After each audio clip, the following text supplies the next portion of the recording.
সাগর দত্ত হাসপাতালে চলছে জুনিয়র ডাক্তারদের কর্মবিরতি। এই নিয়ে চলছে কলেজ কাউন্সিলের বৈঠক। কাউন্সিলের বৈঠকে 10 দফা দাবি পেশ করা হয়েছে চিকিৎসকদের তরফে। স্পষ্ট জানিয়ে দিয়েছেন চিকিৎসকেরা যে কর্মবিরতি ততক্ষণ চলবে যতক্ষণ না পর্যন্ত তাদের এই দাবি মানা হবে। দিনে দুবার ব্যবহার করো স্টপেজ ক্রিম আর নিজেকে রাখো এভারগ্রিন কেয়াশেড আরোমা থেরাপি স্টপেজ ক্রিম আর খুঁজে পাও নতুন আমিকে। এদিকে হাসপাতালে পৌঁছেছেন স্বাস্থ্য অধিকর্তা, স্বাস্থ্য শিক্ষা অধিকর্তা, ডিএমসিপি সহ প্রশাসনের শীর্ষকর্তারা। সরাসরি আমাদের প্রতিনিধি সন্দীপ সরকারের সঙ্গে কথা বলবো ঠিক কি হলো এই কাউন্সিলের বৈঠকে, কিন্তু তার আগে ঠিক কি ঘটনা ঘটলো, কি কারণে যারা জুনিয়র ডাক্তাররা রয়েছেন তারা কর্মবিরতি করছেন, দেখুন সিসিটিভিতে কি ধরা পড়েছে।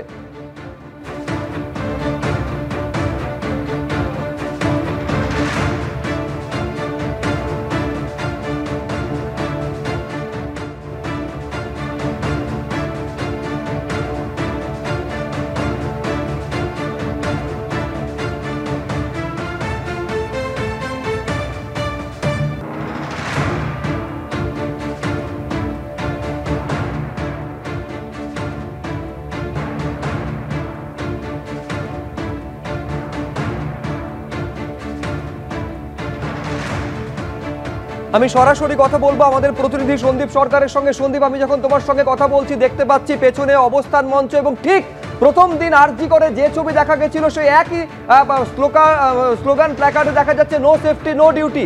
এই যে আজকে দীর্ঘ বৈঠক হলো সেখানে কি হলো? 10 দফা দাবিতে তারা অনড় রয়েছেন জুনিয়র চিকিৎসকেরা। জুনিয়র চিকিৎসকরা তাদের কাউন্সিলের এই বৈঠকের পর বেরিয়ে এসে যেটা জানিয়ে দিয়েছেন যে বৈঠকে এমন কোনো আশ্বাস কলেজ কর্তৃপক্ষের তরফ থেকে তারা পাননি যার ভিত্তিতে এই আন্দোলন প্রত্যাহার করা যেতে পারে।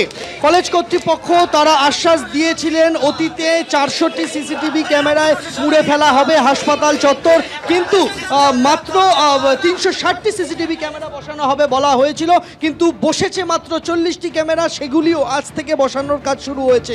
ফলে সেই জায়গায় দাঁড়িয়ে যতক্ষণ না পর্যন্ত নিরাপত্তা নিশ্চিত হচ্ছে ততক্ষণ পর্যন্ত তারা ডিউটিতে যোগ দেবেন না, এই বিষয়টা তারা স্পষ্ট করে দিয়েছেন।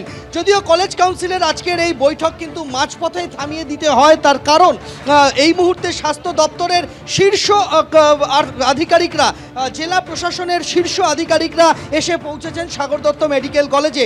জেলা শাসক তিনি রয়েছেন, পুলিশ সুপার ব্যারাকপুর কমিশনারেটের পুলিশ সুপার অলোক রাজরিয়া রয়েছেন, স্বাস্থ্য সচিব নারায়ণ স্বরূপ নিগম রয়েছেন স্বাস্থ্য অধিকর্তা, স্বাস্থ্য শিক্ষা অধিকর্তা এবং স্বাস্থ্য দপ্তরের একাধিক বিশেষ সচিব তারা এসে পৌঁছেছেন। এবং তারপরেই কলেজ কাউন্সিলের বৈঠক ছেড়ে আমরা দেখি যে হাসপাতালের সুপার এবং হাসপাতালের অধ্যক্ষ তারা বেরিয়ে আসেন। জুনিয়র ডাক্তারদের যে প্রতিনিধিরা ওই বৈঠকে গিয়েছিলেন তারাও বেরিয়ে আসেন। তারা বেরিয়ে এসে তারা এই মুহূর্তে যে পুলিশ আধিকারিক এবং স্বাস্থ্য আধিকারিকদের সাথে বৈঠক হচ্ছে সেই বৈঠকে তারা যোগ দিয়েছেন। সেই বৈঠকেও কিন্তু এই নিরাপত্তা সংক্রান্ত ইস্যুতেই আলোচনা হচ্ছে। যারা রয়েছেন তাদের সাথে কথা বলে নেব। আপনারা এখনও নো সেফটি নো ডিউটি এই পোস্টার নিয়ে বসে আছেন দেখছি, আপনারা কি এই কর্মবিরতি চালিয়ে যাবেন যতক্ষণ না পর্যন্ত সিকিউরিটি এনশিওর করছে from college authority and from higher authority, ততক্ষণ পর্যন্ত আমাদের এই সিজ ওয়ার্ক চলবে। দেখুন, আমরা সিজ ওয়ার্ক করব বলে এখানে আসিনি, আমরা সবাই স্টুডেন্ট, এই কলেজের স্টুডেন্ট। আমরা এই কলেজে কাজ করতেই এসেছি, পড়াশোনা করতে এসেছি, তো সেটা করার জন্য যে উপযুক্ত পরিবেশ সেটা আমরা পাচ্ছি না। একবার সিজ ওয়ার্ক করলাম, চলে এলাম, দিয়ে কি দেখলাম, তারপরে তো আবার মারই খাচ্ছি। তাহলে সিচুয়েশনটা চেঞ্জ কোথায় হয়েছে? কিসের জন্য এত লড়াই? সেই লড়াই করে আদৌ কি লাভ হচ্ছে? তার জবাব কে দেবে?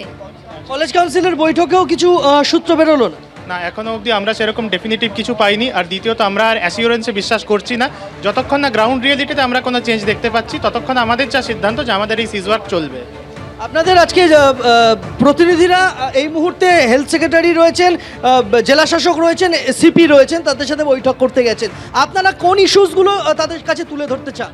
মানে আমরা তুলে ধরতে চাই মেনলি কালকে যে ভ্যান্ডালিজম না, কালকে যে ফিজিক্যাল অ্যাসল্ট হলো, ভার্বাল অ্যাসল্ট হলো, সেখানে তো রেপ থ্রেট দিল, সেখানে বললো এরকম তোরা যদি ট্রিটমেন্ট না করিস আরজিকর করে দেবো। আরজিকরটা কি খুব একটা ভালো ঘটনা নাকি? কি আরজিকর করে দেবো? কথায় কথায় আরজিকর করে দেবো, এটা কি এত ডিমিনিং একটা কমেন্ট করা হচ্ছে?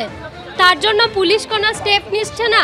সামনে ধরে টানাটানি করছে আর পুলিশ সামনে বসে দাঁড়িয়ে দেখছে। না সন্দীপ